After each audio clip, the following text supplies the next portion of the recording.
People who are no longer bound by NDAs. What are some surprising secrets that you can expose? Walmart corporate office puts a screensaver on all their workers' computers with a message urging them to donate to an emergency fund for their feet or near FD warehouse and retail workers. Instead of giving them healthcare or PTO, Walmart retail and warehouse workers are kept just below feet, so they can't get benefits. And the vast majority receive government benefits. Your taxes are subsidizing millions in benefits for the richest company in America, so the richest CEO in America is richer. Everything in the second paragraph of this post is public knowledge. That's why the "if you don't like it leave" argument sucks. They are all working together, and the workers are stuck fighting over scraps. I worked for a website creation company back in 1999, managing the website for a big brand/large bank that was sponsoring a round-trip paid ticket to the Super Bowl. I worked on the website that collected all the entries, and I posted the rules that the company's legal department wrote to describe the rules of the contest. A random winner was to be selected for the prize, and I wrote a software tool to randomly pick the winner to be used when the contest was over. When the contest ended, I was told to forget my tool. Forget the rules. Just look in the database and find someone in South Florida, where the Super Bowl was in 1999, so the company wouldn't have to pay for airfare. On a similar note, whenever the contest involves writing a 25 words of less answer, best answer wins. They draw an entry at random. Quickly check that the answer isn't complete nonsense or obscene, and that's the winner. Nobody got time to read all that shit. I was never under an NDA, but the hotel is under new ownership, so I guess I can say it now. The hotel had no internet connection starting around 1 AM to 6 AM. Like clockwork. Every night. IDK if it was just a system fault, or if it was cost cutting. But without internet, the security cameras didn't work or record anything. The fire alarm system doesn't work either. The alarms go off but it doesn't call for help. So if we had a fire that started at 3 AM for example, then unless someone else that's driving by calls it in, I have no idea what's happening. One night we had an assault happen in the parking lot. The police needed camera evidence and our cameras didn't record anything because the internet was out. So that was fun explaining to the detectives. As someone who works in property management, this seems like an insane risk to take to save a small amount of money. Most fires start during those hours, and an insurance fire investigator would easily find out what was going on and why there was no call out. One moderate fire and the owners would be out of business. Edit. Someone correctly pointed out that perhaps fires don't mostly start at those hours, but those are the hours in which fires grow unchecked. I should correct myself and say that the middle of the night is when you need the fire safety systems the most.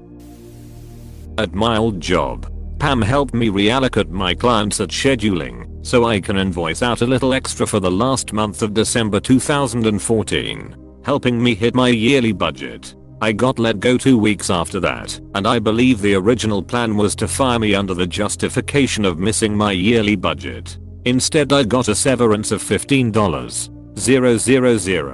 I believe Pam knew or heard what the lay of the land was and helped me out. Appreciate you, Pam. My dad was axed in a similar manner in 2005. Was already on the chopping block for chronic illness the previous 2 years, but his hours rep suddenly got on his case about being up to date on certain info and sure enough he was let go right before New Year's 2006, but was able to maximize his severance, disability benefits and COBRA due to her diligence. First good hour story I heard. Or what? The hour consultant my boss hired told him to settle, and they wouldn't represent him if he didn't. He sacked them, and 3 more hour consultants later finally settled. Not all hours are asses lol. Intel Corporation used to go around to colleges and hold programming contests, and to the winner they'd give mid-grade laptop and a gaudy trophy. Back at corporate, some of these winning code bases would get tens of millions of dollars poured into them in attempts to get them to product release. Okay, this one is amazing. It's like an MBA heard the phrase stealing candy from a baby and thought that gives me an idea. Apostrophe. Average Tuesday morning at McKinsey. The private school I worked for was for students identified with giftedness. The owner of the school administered the giftedness test. Can you pay the tuition? You're gifted. Can your sibling pay? Them too. Your cousin? Neighbor? Kid you know across town? You're all gifted. My son went to a private school for the gifted. It was really a school for the financially gifted. The greatest superpower of all. Hasbro has tried to make the following 2 films: Stretch Armstrong, a gritty reimaging starring Taylor Lautner, The Wolf from Twilight, with a Nolan's Batman feel Candyland, a LOTR style epic for children starring Adam Sandler. Both got pitch pockets made before ultimately being shelved. Last I heard, the Candyland idea is still kind of alive. Candyland could be a blast or a horrible flop. Nowhere in between. It would be a success. People wonder how Adam Sandler keeps making bad movies starring his buddies. It's simple. No Adam Sandler movie has ever lost money. For that reason, any project where he is attached is never really dead. I was skeptical that Jack and Jill made any profit, since that was a horrendous movie. Just looked it up, and it made $150 million off a $79 mil budget. I think the more surprising thing for me was it cost $79 mil to make that pose. I've seen an early cut of John Wick 2 where all of the animal handlers were running around on screen in green spandex bodysuits, running alongside the horses, carrying leads for the dogs, etc. Just all of these people who are invisible to the actors and the rest of their world. Absolutely surreal. I saw some clips of the Planet of the Apes movie with the motion capture suits before the CG was added. It was fascinating. I would watch a YouTube channel of these 100%. I heard Kingdom of the Planet of the Apes, the newest one, has the entire film without VFX on the DVD. Early 2000s I worked in the clothing department at Walmart, and one night I was handed a memo that I was to secretly cut out all the tags on a list of product that said made in Myanmar, because the brand was suddenly trying to hide that they were doing business there. I believe it was Hanes. The old Burma snip. In my best Peterman, she will always be Burma to me.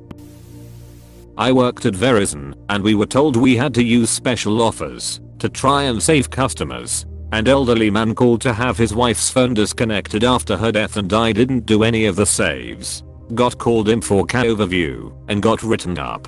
You're a good person. I mean, I try. I fall short a lot, but there was no way I was gonna make a pitch to this dude. Like, he was clearly in so much pain. Worked in technical customer support for a RIT/hardware company. We were sold a bad batch of chips from a supplier. The chips caused random watchdog resets which would cause random crashes/reboots. The company got a settlement due to it to remediate it, but the MBA/legal types deemed it too expensive to fix what was already in the field, so they fixed it in support. We had very strict talking points when our customers would report this issue. Everyone in the support team knew what the issue was and had each worked several cases of it. But our script made us act stupid, like it was a unique case that had never happened before. It is kind of hard to do that when you have replaced multiple units for the same customer in several weeks. But if you diverted from the talking points, you got cancelled by management. This issue caused several very high level outages/issues at many of our customers. We knew why, and we were told to act dumb and bury it in process/procedures, so we didn't take the hit on needing to replace the known faulty hardware. About 20 years I signed an NDA with a very large record company regarding their attempts to get into selling their catalog online, streaming, sales, etc. It was a minefield because they were still wary of pissing off high street retailers, and that's where the charts came from. These attempts were frustrated by their top level corporate guys. One week they all went to a what is an MP3 conference in Buenos Aires to get them up to speed. The thing is, they spent so much time partying, the only talk which seemed to stick was the scare tactics about how teens could scrape MP3s from the web, and they could be copied and redistributed easily. When they came back, every item in the catalog was ordered to be scrubbed from the web. Number 30-second previews. Nothing should be audible. Not a hint of audio. Lock it all down. Put all the tapes in a chest and seal it with concrete at the bottom of the sea. That's gonna make everyone go back to CDs. Good old profitable CDs. Good thing there's no way for an end user to make MP3s out of a CD/S. That's impossible, even for a computer. I worked at a cancer charity and half the people would order things for themselves and charge it to the charity. An eye-opening job for a 16-year-old. NDAs don't cover fraud. You should name and shame them. Yeah. Judging by a lot of these responses, it seems that people don't understand that you cannot be contracted to do the illegal. NDAs don't stop you reporting crime. Imagine if they did. You could quite literally get away with murder. It would make the whole organized crime thing a whole lot more straightforward if Tony Soprano and Co could just ask their guys to sign an NDA before doing anything illegal. Manipulation of data to give false impressions of reliability was something I saw quite blatantly utilized with little repercussions. My company was struggling to meet on-time delivery schedules, and for numerous years was as embarrassingly low as 40%. A new manager comes in, and within months we are now boasting an on-time delivery rate on a brilliant 95%. Turns out all he did was change what constituted an on-time delivery. Each time we knew a product would be late, we'd notify the customer of the delay and ask them to confirm they still wanted the order. If they still wanted the product, the on-time delivery would be recorded against the new expected date as opposed to the original promised date. Company literature was being sent out boasting of our 95% on-time delivery, now amongst the highest in the industry, when in fact we were by that point meeting less than 30% of initial delivery schedule targets. It was so simple that I'm sure numerous companies are getting away with such underhand tricks. Reminds me of the airport that was constantly getting complaints about how long it took for the checked baggage to arrive at the pickup point. So they just made people walk 10 minutes further so they weren't waiting as long. Having breezed through the very front of the massive immigration queue on account of being first off the bus from the tarmac last week, only to wait 45 minutes for bags. Yeah. Humans hate waiting and love the appearance of progress almost as much as progress itself. I worked for a company that made DJ equipment, turntables, etc. They put a metal plate in their cheaply made turntables, so they were the same weight as Technics when in reality they were plastic garbage. Fortune 500. Real estate. Long time ago, we know about the black mold problem. We always knew. We do not disclose it. We intentionally do not look into. We don't want to know exactly what kind it is. Because if it's dangerous then we legally have to spend money to fix it. The only department that is allowed to talk about the black mold problem is press and PR, because only they know how to bury it correctly. That was not a great work culture. Just dealt with the black mold problem in an apartment complex. Found it on the walkthrough after stupidly signing a lease first. They ignored me when I brought it up repeatedly. I got the city involved talking to the high-ups in the company. The 180 they did after that was hilarious. They refunded everything and cancelled my lease. You could almost smell the panic in the emails. Sure it wasn't the mold and shitty ethics you were smelling. The lady who owns Columbia Sportswear neglects her animals to the point of death. And then she just buys more. I was supposed to be a caretaker for them, but there weren't even basic med supplies like bute and SWAT or VEDRAP. She wouldn't call a vet for almost anything. 2 goats died of malnutrition. Another its entire hoof fell off. 12 chickens died. 2 mini donkeys died. The guinea pig was kept alone in a hamster cage. And she kept her late husband's dog Monty locked in a dog run. Her dogs were permitted out but not Monty, even on leash. Initially he was allowed out, and I got with him great shape taking walks every day. But one day she stopped allowing even that. I quit when she started talking about getting 30 plus sheep and pigs. It was a miserable place. Her mansion. I only worked there a year and brought in my own supplies to treat what I could, but it'll always break my heart I couldn't do more. I called animal control multiple times and they never helped. Even with the goats who looked like walking skeletons. Rich people can do whatever they want to living things. Thank you for sharing this. Thank you for doing your best to help those poor animals. Is that wretched, horrible woman dead now? You all would be surprised at the amount of investment in commercial real estate the Sawdust have in this country. I was under an NDA to not discuss a financial backer of massive project, valued at the time of around $440 meters, 2008/$9 here, in the DC area, in the same land deal firm. and those that had to work on the project had to have an NDA for the sale of a large chunk of land in the same development to a company that doesn't exist that built a massive data center next to the massive data centers in the DC area. We were given more than market value for the land and told not to talk about it. We just amended our site plans and scratched that section off the plan. They own the largest oil refinery in the US also.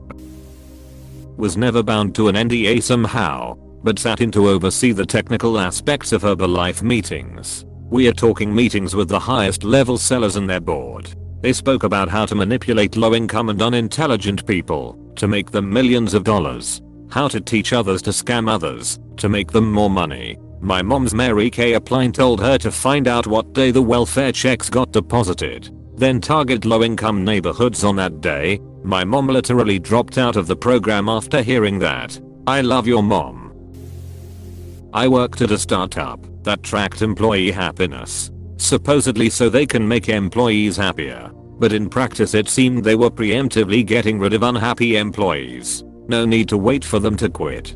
Whole Foods corporate has a form of suggestions in box. Apparently it was very well received, but turns out there is no one monitoring it. Placebo effect, I guess. Yeah, that's an effective way for employees to feel heard. Kinda hacky.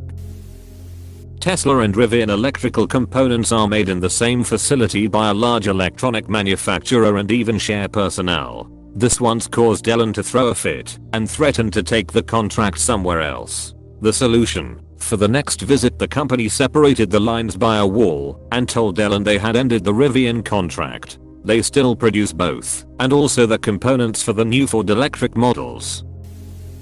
I worked for a healthcare facility that started collecting private patient information to share with insurance companies in order to secure better contracts. This wasn't diagnosis data, it was lifestyle data, including spending transactions. They were trying to find ways to obtain that information when I was leaving. When I asked if patients were aware, they always gave a vague answer, which essentially meant no. Edited for grammar. So many things in recent years that people rave about. DNA testing. Lifestyle apps from your employer. Fitbits. F that. You guys are giving away the farm here. Holy shit. Not under an NDA, but I'm not allowed to say this to people. My employer is an HCM company and the department I work in administers COBRA. For our friends not in the US, COBRA is a law that allows an employee to pay out of pocket to keep benefits they had while they were employed after a separation. This has been a thing since 1986. In many cases, your employer has to reinstate coverage with the carrier. There is no punishment if they do not. They have to inform you of your eligibility within 45 days or face fines with TAMRA, which is part of the eyes. We are not allowed to tell you that your former employer hasn't let the carrier know. We have to take the blame. There are some clients where I work where we do inform the carrier, but carriers like Blue Cross, Anthem, and Cigna are right now refusing to accept the reports we send them, and your coverage remains inactive. But the majority of the time, the client, employer, is responsible for reporting to the carrier of your COBRA election. There is no maximum time allotted for reinstatement. I've seen cases where the employer, client, has not reinstated benefits for 1 year until the beneficiary tried to use the coverage and was denied, and they had been paying $2,500 a month just for their medical. This was not illegal, just irresponsible. Reinstatements are the #1 issue I deal with and it's daily. I have tried to get my employer to make an effort to ensure the client reinstated in a timely manner, and they refuse, saying they do not want to anger the client. I've also written letters to President Biden and VP Harris explaining this situation and to present policy. An expansion of TAMRA to include reinstatement deadlines would do wonders.